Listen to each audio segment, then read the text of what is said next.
नमस्कार दोस्तों। तो आपकी जो ये सीरीज़ है आपकी बाल विकास एवं शिक्षण शास्त्र पेपर 1 की, ये आपकी कंटिन्यू चल रही है। इसमें हम देख रहे हैं आपका भाग 8, ये आपका 8th पार्ट है इसका। इससे पहले हमने आपके 7 पार्ट डिस्कस कर चुके हैं। तो आपको अगर कंटेंट पसंद आ रहा है, या आपके PYQ हैं, या आपके जितने भी आपके पेपर 1 में पूछे गए हैं, मैं आपको सब पेपर कराऊँगा। ठीक है। तो अगर आपको ये सेशन पसंद आ रहा है, चैनल पे आपको कंटेंट पसंद आ रहा है, तो प्लीज़ आप जो है चैनल को सब्सक्राइब ज़रूर करें। तो चलिए शुरू करते हैं आज के इस सेशन को। सबसे पहला प्रश्न आपका लेब वाइगोस्की पे। तो देखते हैं लेब वाइगोस्की पे आपका क्या है कि लेब वाइगोस्की के समाज संरचना सिद्धांत में दृढ़ विश्वास रखने वाले शिक्षक के नाते आप अपने बच्चों के आकलन के लिए निम्नलिखित में से किस विधि को वरीयता देंगे, यानी महत्व देंगे। आप लेब वाइगोस्की को जो समाज सिद्धांत है उसके हिसाब से आप अगर एक शिक्षक हैं तो आप क्या करेंगे, मतलब सहयोगी प्रोजेक्ट में करेंगे। यहाँ पे सहयोग कर रहे हैं, बिल्कुल सही हो जाएगा सहयोग कराना। मानकीकृत जो जहाँ पे भी आ जाएगा ये गलत हो जाएगा। तथ्यों पर आधारित प्रत्यस्मरण के प्रश्न पूछना, ये भी गलत हो जाएगा। और वस्तुपरक बहुविकल्पी प्रकार के प्रश्न, ये भी आपका गलत होता है। तो क्या है, क्योंकि यहाँ पे पूछा गया था आपका लेब वाइगोस्की। लेब वाइगोस्की जो है आपका सामाजिक सिद्धांत जो दिया है उन्होंने, यानी बच्चा जो है समाज में रह करके सीखेगा। तो समाज में कब रहेगा वो, अगर क्या है वो सहयोगी प्रोजेक्ट में शामिल होगा, यानी वो क्या है ग्रुप में अगर प्रोजेक्ट बना रहा है तो उससे क्या हो रहा है, वो समाज में रह रहा है। तो आपका जो है पहला ऑप्शन इसमें बिल्कुल सही उत्तर हो जाएगा आपका। दूसरा प्रश्न देखते हैं अब हम।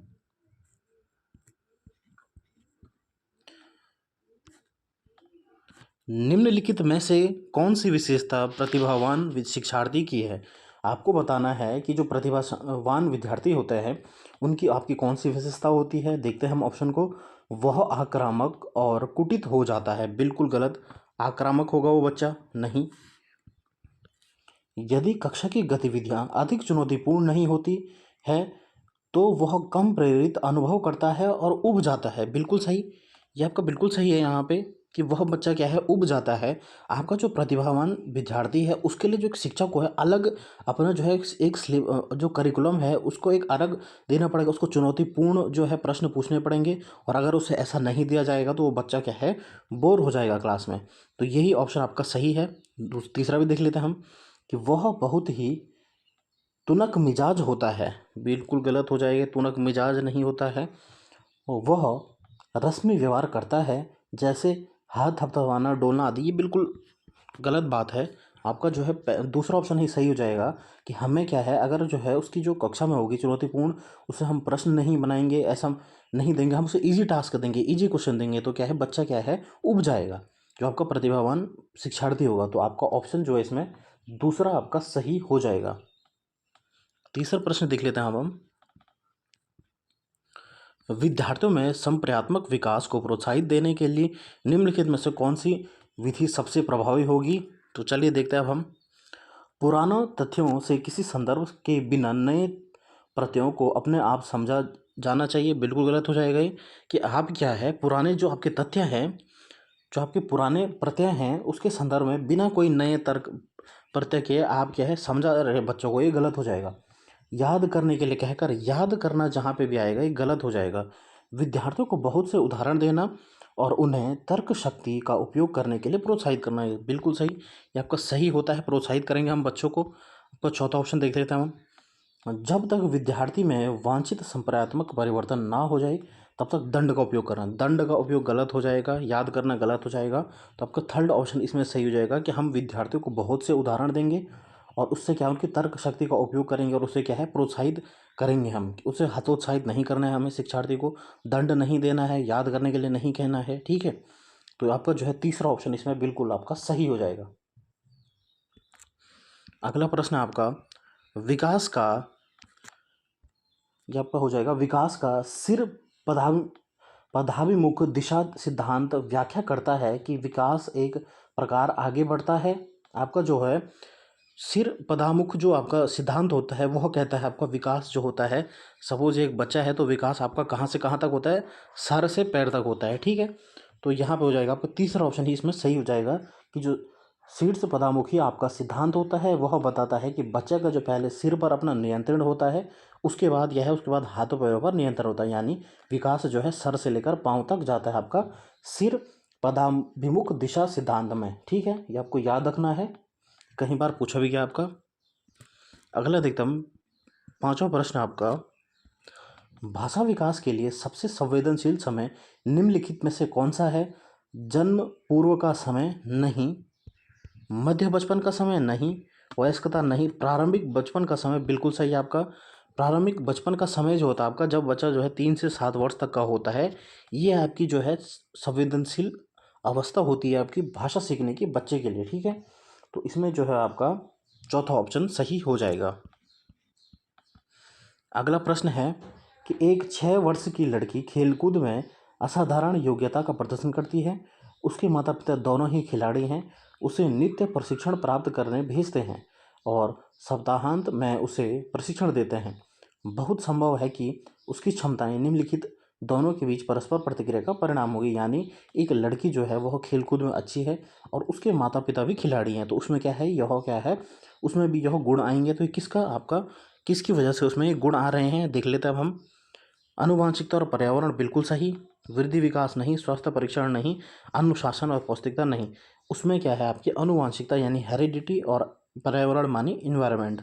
उसका हेरिडिटी इन्वायरमेंट का रोल होता है आपका, इंग्लिश में आपने याद रखना है HE, हेरिडिटी और इन्वायरमेंट होता है, और हिंदी में आपका आनुवांशिकता और पर्यावरण का मेल से ही आपका जो है उस बच्ची में क्या है, उसके माता पिता के जो है हेरिडिटी आई है, उसके गुण आए हैं। ठीक है, क्योंकि उसके माता पिता भी क्या है, खिलाड़ी हैं, तो बच्ची में भी खिलाड़ी का गुण आया है, तो ऑप्शन जो है फर्स्ट आपका सही हो जाएगा। अगला है आपका, लेब वाइगोस्की के अनुसार संज्ञानात्मक विकास का मूल कारण है, तो आपको याद रखना है लेब वाइगोस्की ने जो है कौन सा विकास दिया, आपका संज्ञानात्मक विकास। और आपका एक और आपके मनोवैज्ञानिक हैं जिन्होंने आपका संज्ञानात्मक विकास दिया है, वह है आपके प्याजे। प्याजे भी आपके संज्ञानात्मक विकास के बारे में ही कहते हैं, और वाइगोस्की भी। तो इसमें क्या है, मूल कारण बताना है आपको किस वजह से होता है। तो जहाँ पे भी आपका समाज दिखेगा आपको, बिना देखे ही आपको बिल्कुल टिक कर देना है समाज। जहाँ पे भी वाइगोस्की का प्रश्न आएगा और आपको समाज दिखेगा, तो आपको क्या है, सामाजिक पे टिक करना है, बाकी आपको देखना ही नहीं है। ठीक है, तो ऑप्शन जो है आपका सेकंड इसमें सही हो जाएगा। अगला प्रश्न आपका, किसी बच्चे का दिया गया विशिष्ट उत्तर कोहलबर्ग के नैतिक तर्क के सोपानों की विषय वस्तु के किसी सोपान के अंतर्गत आएगा, यानी आपको बताना है कि ये आपका एक कथन दिया है और यह कोहलबर्ग के नैतिक सिद्धांत। एक प्रश्न आपका यहीं पे बन गया कि कोहलबर्ग ने कौन सा सिद्धांत दिया है आपका, तो कोहलबर्ग ने दिया है नैतिक सिद्धांत दिया है आपका कोहलबर्ग ने। तो देखते हैं हम क्या कथन बोल रहा है, यदि आप ईमानदार हैं तो आपके माता पिता आप पर गर्व करेंगे, इसलिए आपको ईमानदार रहना चाहिए। आपका जो है लेवल आपके 3 बताए हैं, लेवल 3 होते हैं कोहलबर्ग की थ्योरी में, और इनके होते हैं 6, इनके चरण होते हैं, 6 स्टेजों में बटे होते हैं। ठीक है, हर एक लेवल का जो होता है अपना अपना 2-2 चरण होते हैं, ये आपको पता होगा कोहलबर्ग की थ्योरी में। तो यहाँ पे पूछा गया है कि जो है ईमानदार रहने की बात कर रहा है, तो देखते हैं हम क्या हो जाएगा इसका आंसर। जो है यहाँ पे है दंड आज्ञाकारिता अनुकूलन, दंड की बात नहीं कर रहा है, वह क्या बोल रहा है कि अगर तुम ईमानदार रहोगे तो तुम्हारे माता पिता तुम पर गर्व करेंगे। ठीक है, तो इससे इसका मतलब सामाजिक नहीं, अनुकूलन नहीं होगा, ये होगा अच्छा लड़की अच्छा लड़का अनुकूल, कानून भी नहीं है। थर्ड ऑप्शन सही हो जाएगा। ये कौन सी स्टेज होती है, ये आपकी थर्ड ही आपका स्तर होता है, लेवल दूसरा का आपका जो है, लेवल दूसरा का आपकी तीसरी स्तर होता है ये। इसमें बच्चा जो है अच्छा लड़का और अच्छा लड़की बनने के लिए अपने माता पिता के आज्ञा का पालन करता है। तो इसीलिए आपको बोला गया कि यदि आप ईमानदार हैं तो आप अपने क्या है माता पिता पर, आपको आपके माता पिता पर गर्व होगा। ठीक है, तो आपके माता पिता को आप पर गर्व होगा, तो आपका जो है ऑप्शन सी इसमें बिल्कुल सही उत्तर हो जाएगा। अगला प्रश्न है आपका कि जीन पियाजे के अनुसार अधिगम के लिए निम्नलिखित में से क्या आवश्यक है।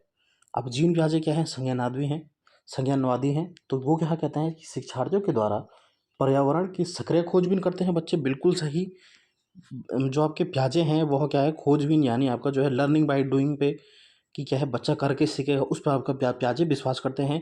वयस्कों के व्यवहार नहीं, ईश्वरीय न्याय का विश्वास नहीं, शिक्षकों माता बिल्कुल पुनर्वान पे तो बात ही नहीं करते हैं। तो आपको पहला ऑप्शन सही हो जाएगा कि शिक्षार्थियों के द्वारा पर्यावरण की सक्रिय खोजबीन करते हैं आपके बच्चे, और उन्होंने कहा है कि बच्चे क्या है एक लिटिल जो है साइंटिस्ट होते हैं आपके, और हमें उन्हें क्या है खोज करने देना चाहिए, आपके जीन प्याजे के कहना ये था। तो जो है आपका जो है पहला ऑप्शन इसमें सही हो जाएगा। अगला प्रश्न है आपका कि जीन प्याजे के अनुसार जो आपका स्कीमा होता है, स्कीमा निर्माण वर्तमान योजनाओं के अनुरूप बनाने हेतु नवीन जानकारियों में संशोधन और नवीन जानकारी के आधार पर पुरानी योजनाओं में संशोधन के परिणाम के रूप में घटित होता है। इन दो प्रक्रियाओं को क्या कहते हैं? ये आपका जो है मैंने प्याजे की थ्योरी में पढ़ाया। अगर आपने नहीं देखी है तो प्लेलिस्ट में आपको जीन प्याजे की थ्योरी दिख जाएगी, वहाँ पे मैंने आपको पढ़ाया है समावेशन और समायोजन क्या होता है। तो इसका आंसर हो जाएगा आपका समावेशन और समायोजन। सबसे पहले आप जो है थ्योरी पढ़ के आएंगे, उसके बाद क्या है अगर आप एमसीक्यू करेंगे तो आपको आसानी होगी एमसीक्यू करने में, ठीक है। तो प्याजे की थ्योरी जो है मैंने बहुत अच्छी तरीके से पढ़ाई है, वहाँ पे आप देख सकते हैं कि समावेशन और समायोजन क्या होता है यहाँ पे, क्योंकि हम एमसीक्यू डिस्कस कर रहे हैं। तो चलिए अब हम देखते हैं 11वां प्रश्न आपका क्या है। कोई 5 साल की लड़की एक टी शर्ट को तह करते हुए अपने आप से बात करती है। लड़की द्वारा प्रदर्शित व्यवहार के संदर्भ में निम्नलिखित कौन सा कथन सही है? यानी बच्ची जो है खुद से बात कर रही है, एक टी शर्ट को है वह क्या है फोल्ड कर रही है, तो फिर क्या है वह खुद से बात कर रही है। जीन प्याजे और लेव वाइगोस्की इसकी व्याख्या बच्चे के विचार की अहम केंद्रित प्रकृति के रूप में करेंगे। बिल्कुल गलत हो जाएगा ये। जीन प्याजे ने इस जो है इस कथन को जो है जो ये बच्ची कर रही है इसको अलग कहा है, और जो है लेव वाइगोस्की ने इसे अलग कहा है। तो देख लेते हैं, पहला ऑप्शन तो आपका गलत हो जाएगा। दूसरा ऑप्शन है आपके पास कि जीन प्याजे ने इसे अहम केंद्रित भाषा कहेगा और लेव वाइगोस्की से बच्चे के द्वारा निज भाषा के में अपनी क्रियाओं को नियमित रूप से प्रयासों से करेगा। बिल्कुल सही कि आपका जो है जीन प्याजे ने इसे कहा अहम केंद्रित भाषा। जब बच्चा जो है खुद से अपनी जो काम जो है उसको करने के लिए अपने को दिशा निर्देश देता है अपने मन के अंदर, तो उसे प्याजे ने कहा अहम केंद्रित भाषा। और अगर जो आपकी लेव वाइगोस्की की बात करते हैं हम, उन्होंने इसी को कहा निज भाषा। तो ये दूसरा ऑप्शन ही आपका सही हो जाएगा। तीसरा आपको देखना ही नहीं है, तो आपको दूसरा ऑप्शन इसमें बिल्कुल सही हो जाएगा। 12वां प्रश्न आपका, अपनी कक्षा की व्यक्तित्व भिन्नताएं से निपटने के लिए शिक्षक को चाहिए कि शिक्षक क्या करना चाहिए? यानी आपके जो शिक्षक है उसकी कक्षा में भिन्नताएं हैं, व्यक्तिगत भिन्नताएं हैं, तो उनसे निपटने के लिए एक शिक्षक को क्या करना चाहिए? शिक्षण और आकलन के समान और मानक तरीके, जहाँ पे भी मानक तरीके आ जाएंगे बिल्कुल गलत हो जाएगा, ये नेगेटिव होता है आपका मानक तरीके। बच्चों को उनके अंकों के आधार पर अलग अलग करने को उनको नामित करेगा। अंकों के आधार पर बच्चों को बांटना ये भी बिल्कुल गलत हो जाता है। बच्चों से बातचीत करें और उनके दृष्टिकोण को महत्व दें, बिल्कुल सही। आपको बच्चों से बात करनी है कि उनको कहाँ प्रॉब्लम आ रही है, या फिर वो भाषा नहीं समझ पा रहे हैं क्योंकि वो अलग अलग भिन्नताएं हैं उनमें, तो शिक्षक को उस पर काम करना पड़ेगा। तो यह तभी पॉसिबल होगा जब शिक्षक को क्या है उनसे बातचीत करके उसका उनको महत्व देगा, ठीक है। विद्यार्थियों कठोर नियमों का कठोर नियम गलत हो जाएगा। तो सबसे सही आंसर हो जाएगा आपका तीसरा, यानी बच्चों से बातचीत करें और उनके दृष्टिकोण को महत्व दें, ये आपका एक शिक्षक को करना चाहिए।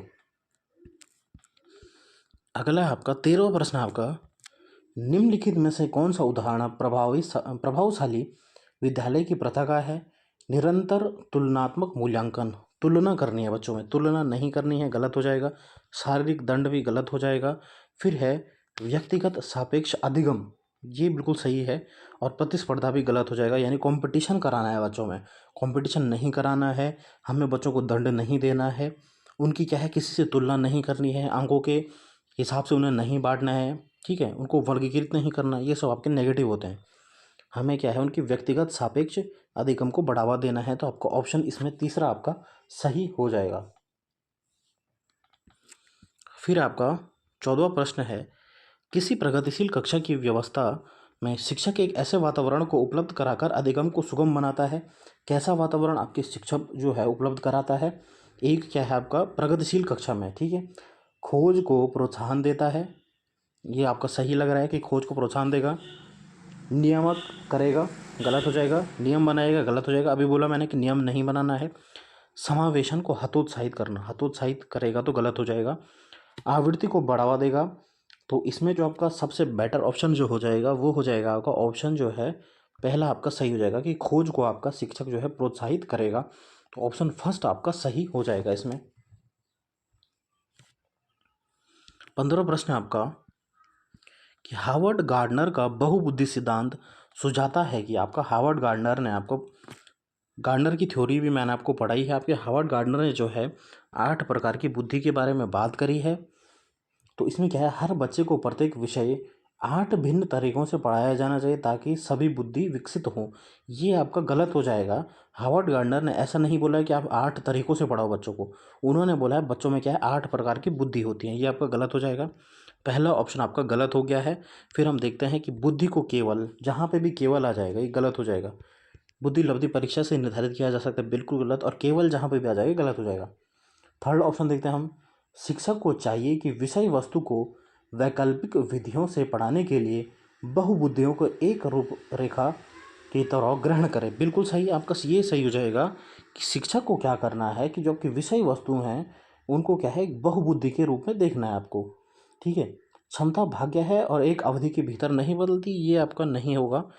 तीसरा ऑप्शन आपका सही हो जाएगा कि शिक्षक को चाहिए कि विषय वस्तु को वैकल्पिक विधियों से पढ़ाने के लिए बहुबुद्धि की एक रूपरेखा की तरह ग्रहण करें आपका शिक्षक को।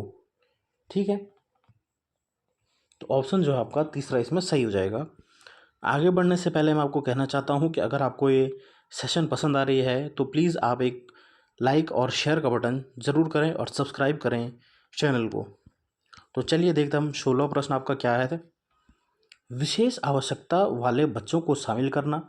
आपका जो है विशेष आवश्यकता वाले बच्चे कौन से होते हैं? आपकी विशेष आवश्यकता वाले ऐसे बच्चे, वो वह बच्चे जिन्हें क्या है ज़रूरत होती है, वो आपके विशेष ज़रूरत किस सब, अगर क्या है उनमें कोई विकार होता है या फिर कोई विकलांग है, किसी को दिखाई नहीं देता है, कम दिखाई देता है, सुनाई कम देता है, तो ऐसे बच्चे होते हैं आपके विशेष आवश्यकता वाले बच्चे।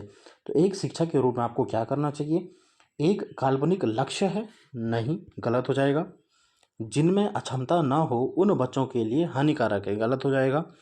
विद्यालयों पर भार बढ़ा देगा, बिल्कुल गलत, कि वो बच्चे आपके विद्यालय पे भार बढ़ा देंगे, गलत हो जाएगा। शिक्षण के प्रति दृष्टिकोण, विषय वस्तु और धारणा परिवर्तन की अपेक्षा रखता है, बिल्कुल सही। आपको जो अपनी क्या है शिक्षक प्रणाली में ही परिवर्तन करना पड़ेगा। ठीक है, तभी आप जो है उन विशेष आवश्यकता वाले बच्चों को अपनी कक्षा में शामिल कर सकते हो। उन्हें क्या है उनके लिए एक स्पेशल आपको क्या है प्लानिंग करनी पड़ेगी उन बच्चों को अपनी कक्षा में रखने के लिए। ठीक है, ऐसे नहीं कि वो केवल साधारण बच्चों के साथ पढ़ लेंगे, ऐसा नहीं होगा। ठीक है, तो आपका जो है चौथा ऑप्शन इसमें सही हो जाएगा। अगला आपका सुनने में असमर्थ बच्चा, यानी ऐसा बच्चा जिसको सुनाई नहीं दे रहा है, वह उसके बारे में पूछा गया आपको। तो चलिए देखते हैं, हम ऑप्शन को देख लेते हैं कि श्रवण असमर्थता वाले बच्चों के विद्यालय में ही भेजा जाना चाहिए, नियमित विद्यालय में नहीं। यानी उन बच्चों को, जिस बच्चे को सुनाई नहीं दे रहा है, हमें उससे क्या है ऐसे विद्यालय में भेजना चाहिए जहाँ की उसी की तरह बच्चे होंगे, और इससे क्या है उसे नियमित स्कूल में नहीं रखना चाहिए। ये आपका गलत हो जाएगा। इससे हम बच्चों को क्या कर रहे हैं, सेपरेट कर रहे हैं।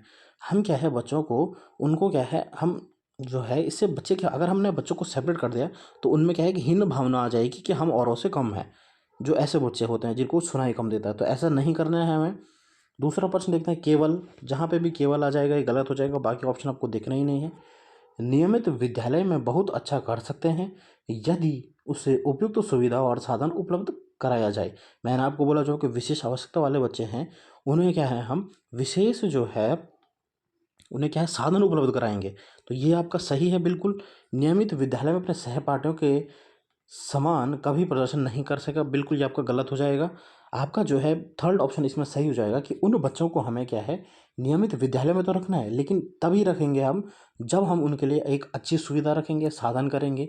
ठीक है, क्योंकि वो क्या है उनमें कुछ अक्षमता हो जाएगी, तो उनको क्या है ज़रूरत होगी, उनको फैसिलिटी की ज़रूरत होगी, तो वो हमको क्या है एक शिक्षण प्रणाली में हमको वह उनको देना है। ठीक है, तभी वो अच्छा कर पाएंगे आपकी जो है नियमित विद्यालय में, मतलब रेगुलर स्कूल में आपके। तो ऑप्शन जो है इसमें तीसरा आपका सही हो जाएगा। अगला प्रश्न आपका, एक शिक्षिका अपनी प्राथमिक कक्षा में प्रभावी अधिगम को बढ़ा सकती है। कैसे बढ़ा सकती है कि प्राथमिक कक्षा में प्रभावी अधिगम को बढ़ाना है आपको। अधिगम में छोटी छोटी उपलब्धियों के लिए पुरस्कार देना। आपका दंड और पुरस्कार दोनों ही गलत माना जाता है।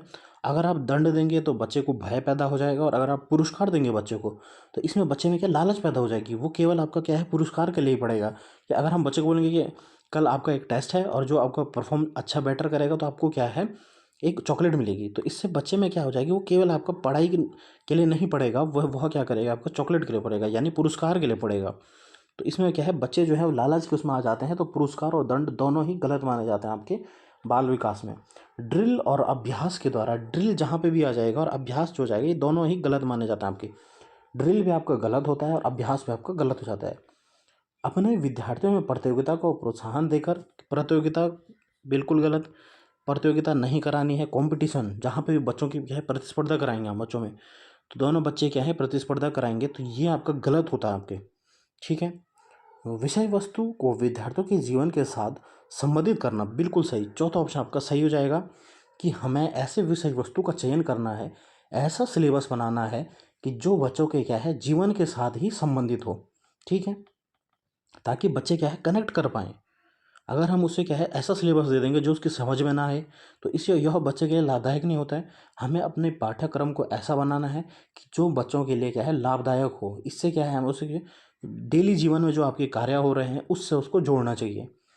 तो आपका जो इसमें चौथा ऑप्शन आपका सही हो जाएगा। फिर आपका एक बच्चा खिड़की के सामने से एक कौवे को उड़ता हुआ देखता है और कहता है एक पक्षी। इसके विचार में के बारे में क्या पता लगता है? यानी बच्चे ने खिड़की से देखा, उसने कौवे को देखा तो उसने क्या है पक्षी बोल दिया। तो देखते हैं हम ऑप्शन जो है ये एमसीक्यू वाला है आपका, ये एमसीक्यू वाले प्रश्न है आपके। तो चलिए देखते हैं हम, इसमें आपको बताना है सही कौन है और गलत कौन है। कि बच्चे की स्मृति पहले से ही भंडारित होती है, कि बच्चे में जो आपकी याददाश्त होती है वो पहले से होती है। बिल्कुल सही है। आपके पियाजे की थ्योरी में आपने पढ़ा होगा कि बच्चे की जो स्मृति हुई, यानी बच्चा जो है वो जब जन्म से 2 वर्ष तक का होता है उसमें जो है चीज़ों को ग्रहण करने की क्षमता हो जाती है। अगर वो किसी चीज़ को देख लेता है तो उसकी मेमोरी में फिट हो जाती है। ठीक है, तो आपका ए ऑप्शन तो बिल्कुल सही है। बच्चे में पक्षी का प्रत्यय विकसित हो चुका है, यानी बच्चे में क्या है उसने कौवे को देखा तो उसने कहा है पक्षी है, यानी उसे पता है कि पक्षी क्या होती है। तो ये भी आपका बिल्कुल सही है कि पक्षी का प्रत्यय विकसित हो चुका है। बच्चे ने अपने अनुभव बताने के लिए भाषा के कुछ उपकरणों का विकास कर लिया है। कि बच्चे ने अपने अनुभव के बताने के लिए, अपने अनुभवों को बताने के लिए भाषा के कुछ उपकरणों का विकास कर लिया। बिल्कुल सही। बच्चा क्या है भाषा से खेलना का सीख गया आपका, इसीलिए उसने क्या बोला, उसने कौवे को देखा तो उसने कहा यह एक पक्षी है। ये भी आपका बिल्कुल सही है, यानी ए बी और सी तीनों ही आपके इसमें सही हो जाएंगे। तो यहाँ पे जो है ये ऑप्शन गलत दिए हुए हैं, तो आपको तीनों पर टिक करना है, यानी ए बी सी आपका सही हो जाएगा। ए बी और सी तीनों ही आपके सही हो जाएंगे। ठीक है। फिर आपका 20वां प्रश्न आपका,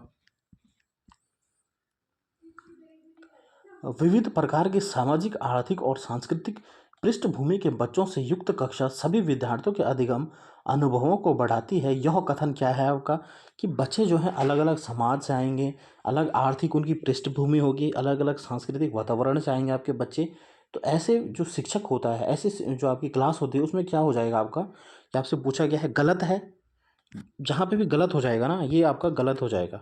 गलत नहीं है, ये सही है आपका कि हर बच्चा को आपको शामिल करना है, चाहे वो उसकी आर्थिक स्थिति कमज़ोर हो या फिर वो किसी भी सांस्कृतिक पृष्ठभूमि से आया हो। आपको हर बच्चे को जो है मिलजुल कर रहना चाहिए, मिलजुल कर आपको क्लास में उनको हर बच्चे पर ध्यान देना चाहिए। तो गलत तो नहीं है, तो ये ऑप्शन ए आपका, ऑप्शन पहला आपका गलत हो जाएगा। फिर सही है, क्योंकि बच्चे अपने साथियों से अनेक कौशल सीखते हैं। बिल्कुल ये आपका सही है कि बच्चे क्या है जब अपने दोस्तों से मिलेंगे तो क्या है, अगर सपोज किसी की भाषा अलग है और वह इस अपने दूसरे दोस्त के साथ रहेगा तो इस वो उसकी मातृभाषा भी सीख सकता है। अगर वो उसके साथ रहेगा, सपोज एक बच्चा जो है वो पंजाबी है और दूसरा बच्चा क्या है उसे नहीं आती है, तो दूसरा बच्चा उसके साथ रहेगा कि कुछ शब्द तो सीखेगा। यही आपका जो है साथियों के साथ अनेक कौशल सीखेगा, क्योंकि दोनों क्या है अलग अलग पृष्ठभूमि से आएंगे। तो ये आपका बिल्कुल सही है। तीसरा ऑप्शन भी देख लेते हैं हम, कहीं कहीं बार आपके जो है ऑप्शन जो है ऑप्शन भी आप कन्फ्यूज़न करते हैं। तो तीसरा ऑप्शन भी देख लेते हैं हम, सही है क्योंकि कक्षा अधिक श्रेणीबद्ध दिखाई देती है। ये आपका गलत हो जाएगा, श्रेणीबद्ध नहीं, गलत तो होगा नहीं, मैंने आपको बता दिया। ये आपका दूसरा ऑप्शन ही आपका सही हो जाएगा, क्योंकि बच्चे अपने साथियों के साथ अनेक कौशल सीखते हैं। इसलिए आपका जो है ऑप्शन जो है बी आपका सही हो जाएगा इसमें। अगला प्रश्न है आपका कि कोई शिक्षिका अपने विद्यार्थियों को क्या कहे कि उन्हें भीतरी प्रेरणा के साथ कार्य करने के लिए प्रोत्साहित कर सके। यानी शिक्षक को क्या करना है कि बच्चे जो हैं वो मोटिवेट हो जाएं अंदर से, कि चलो इसे उनके करने से पहले समाप्त कर लो, यानी इस कार्य को उनके पहले यानी अपने से सहपाठियों से पहले कर लो। तो इसमें क्या है कंपटीशन की बात कर रही है शिक्षिका कि क्या है उनसे पहले कर लो। ये आपका गलत हो जाएगा, इससे मोटिवेट नहीं होंगे। तुम उसके जैसा क्यों नहीं हो सकते, देखो उसमें उसने इसे एकदम ठीक कर दिया, यानी इसमें भी दूसरों से कंपैरिजन कर रही है शिक्षिका, ये भी आपका गलत हो जाएगा। काम जल्दी पूरा करो तो तुम्हें एक टॉफ़ी मिलेगी, मैंने आपको बोला ना जहाँ पे भी पुरस्कार देने की बात आ जाएगी, इसलिए आपका गलत होता है। इसमें क्या है, बच्चों में लालच पैदा हो जाएगा। तो यहाँ पे शिक्षिका क्या कर रही है, तुम अगर काम पूरा करोगे तो तुम्हें टॉफ़ी मिलेगी, तो ये भी आपका गलत है, पुरस्कार देना गलत हो जाएगा। इसे करने की कोशिश करो, तुम सीख जाओगे, ये आपका सही लग रहा है, काफ़ी हद तक ये सही लग रहा है आपका कि इसे करने की कोशिश करो और तुम सीख जाओगे। बिल्कुल आपका जो है उतना सही तो नहीं है, लेकिन इन तीनों में से आपको बेटर ऑप्शन आपका चौथा ऑप्शन है कि इसे करने की आप कोशिश करो। बच्चों को हमने कहना है कि शिक्षिका ने कहना है कि इसे करने की कोशिश करो और तुम सीख सकते हो। तो इसीलिए क्या है, मोटिवेशन दे रहा है बच्चों को, प्रेरणा दे रहा है बच्चों को। तो ऑप्शन जो है आपका चौथा इसमें सही हो जाएगा। अगला प्रश्न आपका कि कोई शिक्षिका अपने विद्यार्थियों को अध्ययन करने हेतु आंतरिक रूप से उत्प्रेरित करने के लिए कैसे प्रोत्साहित कर सकती है, यानी फिर से इसमें मोटिवेट कर रही है बच्चों को, उनमें चिंता और डर पैदा कर बिल्कुल गलत, डर भय पैदा नहीं करना है। प्रतियोगिता प्रतियोगितात्मक परीक्षण से यानी प्रतियोगिता करनी है, बिल्कुल गलत। व्यक्तिगत लक्ष्य निर्धारित करना है और उनमें निपुणता पाने में उन्हें मदद करना, बिल्कुल सही है कि जो निपुणता पाने में मदद करना है, मदद करने में आपका सही हो जाएगा। साफ दिखाई पड़ने वाले इनाम देकर, जैसे टॉफ़ी, पुरस्कार नहीं देना है, तो ऑप्शन थर्ड ही आपका सही हो जाएगा इसमें। फिर आपका 23वां प्रश्न है कि किसी प्रारंभिक कक्षा में प्रभावशाली शिक्षक का उद्देश्य विद्यार्थियों को उत्प्रेरित करना होगा। आपकी प्रभावशाली में जो आपकी कक्षा होती है उसमें शिक्षक को क्या करना चाहिए, आपसे पूछा गया है कि सीखने के लिए, जिससे वे जिज्ञासु बने और सीखने के लिए ही सीखना पसंद करें। तो बाकी ऑप्शन देखिए, रट कर याद करना गलत हो जाएगा। दंड देना बच्चों को गलत हो जाएगा। ऐसे काम जिन्हें परीक्षा के अंत में वे अच्छे अंक पा सके, ये भी आपका गलत हो जाएगा। अच्छे अंक पाना गलत, दंड देना गलत, रटना गलत। तो एक ही ऑप्शन बचता है आपका फर्स्ट ऑप्शन कि सीखने के लिए, जिससे वे जिज्ञासु बने और सीखने के लिए ही सीखना पसंद करें। तो ऑप्शन जो है फर्स्ट आपका सही हो जाएगा। अगला है आपका 24वां प्रश्न आपका कि आकलन, जो हम बच्चे का आकलन करते हैं वह उद्देश्यपूर्ण होता है यदि इससे विद्यार्थियों में भय और तनाव का संचार होगा। भय और तनाव संचार गलत हो जाएगा। इससे विद्यार्थियों और शिक्षकों की पृष्ठभूमि यानी फीडबैक प्राप्त होता है। इससे विद्यार्थियों और शिक्षकों को फीडबैक प्राप्त होता है, बिल्कुल सही, कि बच्चा कैसा प्रदर्शन कर रहा है इसलिए हम आकलन करते हैं उसका, ये बिल्कुल सही है आपका। वो यह केवल आपका गलत होता है। विद्यार्थियों को की उपलब्धता का अंतर आने के लिए तुलनात्मक मूल्यांकन, तुलना करनी है, बिल्कुल गलत। तो एक ही ऑप्शन बचता है आपका ऑप्शन सेकंड है कि इससे विद्यार्थियों और शिक्षकों की पृष्ठभूमि यानी उससे फीडबैक का पता करते हैं आपका। तो ऑप्शन जो है सेकंड आपका इसमें सही हो जाएगा। अगला प्रश्न आपका कि प्राथमिक विद्यालय के बच्चे उस वातावरण में सबसे प्रभावी ढंग से सीखेंगे। किस वातावरण में सीखेंगे ये आपसे पूछा गया है, जहां उनकी संवेगात्मक आवश्यकताओं की पूर्ति होती है और वे अनुभव करते हैं कि वे महत्वपूर्ण हैं। चलिए ऑप्शन आपका सही लग रहा है। जहाँ शिक्षक एकाधिकारवादी होता है यानी शिक्षक पे ही अधिकार होता है, गलत हो जाएगा।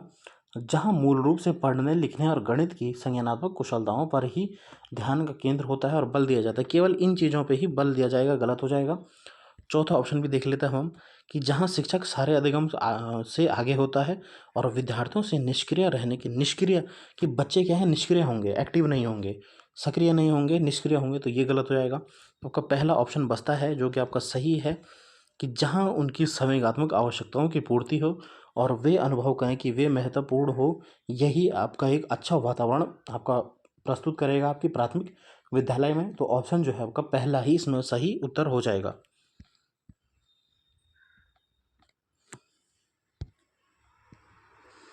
फिर आपका राष्ट्रीय पाठ्य चर्चा जो आपकी एनसीएफ जो है 2005 के अनुसार शिक्षक की क्या भूमिका होनी चाहिए।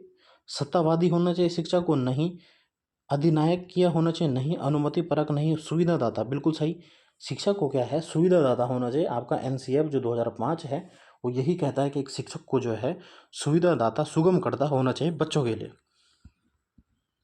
फिर आपका निम्नलिखित में से कौन से समाजीकरण की गौण वाहक हो सकता है। परिवार और पास पड़ोस, विद्यालय और पास पड़ोस, विद्यालय और निकटतम परिवार के सदस्य और परिवार और रिश्तेदार।